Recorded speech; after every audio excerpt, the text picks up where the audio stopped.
Agnes? Jamal, nakainom ka ba? Magkatuwaan lang. Pero di naman naparami. Oh, ikaw. Ba't nandito ka sa auntie mo? Nagka-problema kami ni Nay Presi eh. Basta huwag natin pag-usapan mahabang storya. Agnes.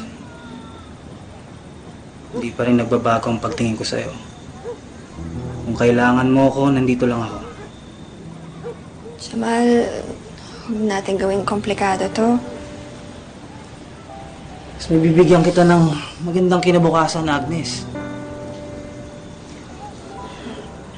Hindi lang naman magandang buhay ang pinangarap ko eh. Kailangan ko din ng kalinga. Ang pagmamahal.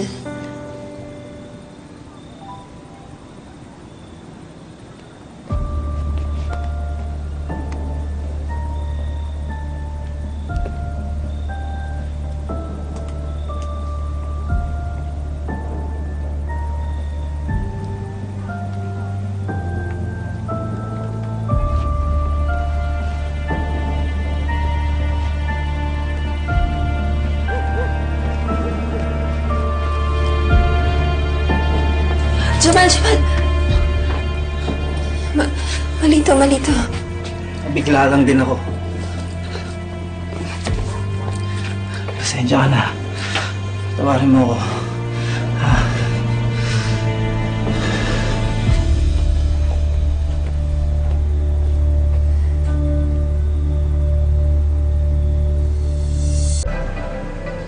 Roman?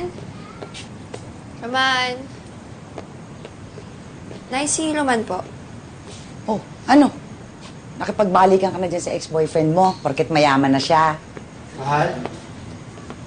Mahal ko ba yan? Mahala ko nga. Kasama ko si Jamal. Ay nako, Roman, iiwan ka na ng asawa mo. Nakahanap na siya ng ipapalit sa'yo. Hindi ho yan totoo. Pwede ho ba tama na?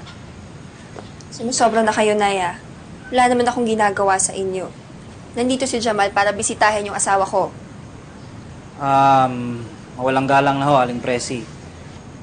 Dumaan lang ho ako dito dahil gusto kong makamusta si Roman bago ako bumalik ng Saudi.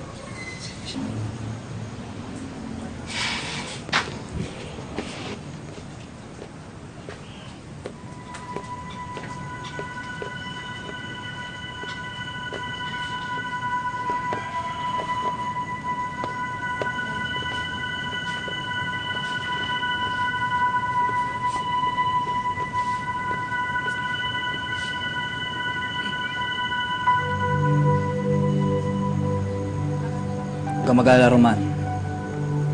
Usap na kami ni Agnes.